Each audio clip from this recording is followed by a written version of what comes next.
Remember, guys, this is James. We are continuing the bully lesson. Last time we spoke about the purpose. You have to find out what is it, the source? Is it the purpose? Is it to hurt someone, to retaliate, to oppress, subject? You need to find out, because bullying is when you subject stuff. You have to know what's the purpose, what's the intent behind it, and you need to know, if it's whether or not it's a joke, one time, which isn't bullying, on you, but you also, so that's what we want to, that's what we want to know, because you don't want to be misusing this.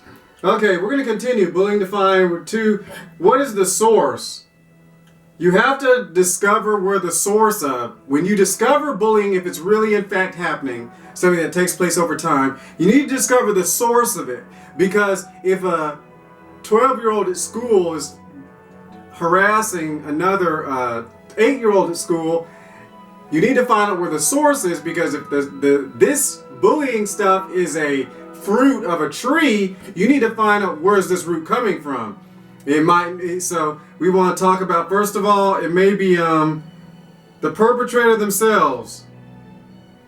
People don't like this, but sometimes it really is just the child themselves. That's what most people consider it, but this isn't the main number. This is the superficial one, where the child is just an evil, wicked, rebellious child that doesn't do what their parents tell them to do. They're off in their own little world. They could be the actual source of it. Their parents tell them not to do things and not to watch certain things, but they're rebellious. They could be. They just could be sadistic, evil people who just like sin and doing stuff wrong. Now if the source is the perpetrator, the person perpetrating it, if they're the source, then you can deal with the source, teachers, and friends, parents. By the way, this idea about teach my kid to handle their own problems, no, you're stupid. Parents, you're dumb if you do that. The parents, the teachers, the administration of schools, you're responsible if somebody's actually physically harassing someone in your school. Don't play that little game where, I don't want to, the teachers will find out, they got to be able to fend for themselves, because that's all I'm going to say about that. That's the cop-out. So don't be telling some little kid to fend for themselves, because what if they bring a knife to school and stab that little perpetrator that's messing with them? See, because you didn't do anything about it, because you thought all kids should just fight. Anyways, let's continue. The second thing, which is usually the most prevalent, is an abusive adult or an incompetent parent or guardian.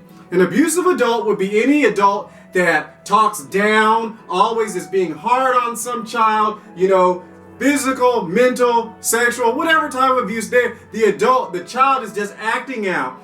The adult who's in authority is treating this child bad, and so the child can't fight back at the parents, so they'll find some weak person, and they're just really basically mimicking what they're experiencing to the other people, because they think that's what adults are supposed to do. You get mad, you yell at the kid, holler and scream. You don't have any business yelling at your children. God didn't yell. Jesus didn't even raise his voice except for at Lazarus' tomb and when he was preaching to the multitude. So you don't have any business yelling at your kids. That's an insecure person, because the reason why people yell is because they're exerting their dominance. That's why people actually yell at kids. That's why they yell. That's really what it is. The coach doesn't really need to yell. Do you have to yell as a football coach? You don't have to raise your voice if you have authority. So you got the parents. If a parent is an abusive parent, or whatever, you need to deal with that, because giving little so-and-so detention and kicking him out of school because you're a bully. Well, an abusive parent won't even like that. Who are we talking about? Most abusive parents, they won't even admit they're abusive, because they got their own problems. Secondly is an incompetent parent. We have we say abusive adult, because it might be somebody else. It could be some teacher that's perverted or something, and they're doing something, little kids acting out. But you need to ask, that's why you need to ask God. Stop with this atheistic trash. That's not going to help you discover who the real source is, because the dad might be a real mean, evil person, but the source might be the mom. So you got to know which one it is. Next is incompetent parent. A parent who is incompetent. This will be like one who ignores their child. the one who, they're not abusing the child, they're just ignoring the child. Or they didn't spank the child like the Bible, says, associate discomfort with disobedience. No, they just say, I'll just sit the kid inside his room, 30 days inside your room, or whatever, junk like that. And, they're an incompetent parent because they don't know how to raise an actual human being. Or they're just like always out partying and stuff like this. They're just partying, and so they're incompetent.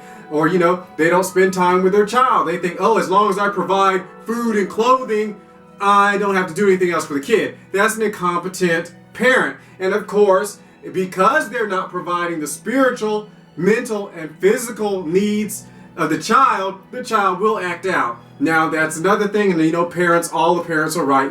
I haven't ran across hardly any parent that would say they're doing wrong. So when you deal with parents, you really need to be having the Holy Spirit, because most of them are just everyone's doing right. Next is fake. This is a fake source. We're talking about, this is fake bullying. There is something where it's called, the source is self-created, which means the person who's getting perpetrated actually creates the situation. How is this? If they are argumentative, prideful, ignorant, their parents taught them to just be argue.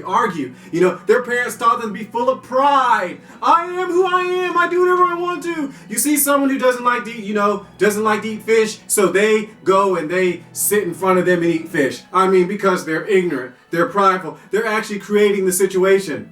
And you have to find out if this child is creating the situation. Well, you see, so-and-so doesn't like the color purple. And so why would he go off and wear the color purple at that person's table? Do something to set it off. Call the football players, ignorant people. Call them ignorant and stupid and dumb, but they're the ones causing it. They're the smart kid, but they're looking down on the people who are in sports. They're in band. They're looking down on the people who are taking shop class. But if they're perpetrating it, then you need to deal with that child who is getting the bullying, because they're the ones who are fanning the flame. My mom says I can be what I want to do and be what, whatever. And so they're causing problems. That's bad business.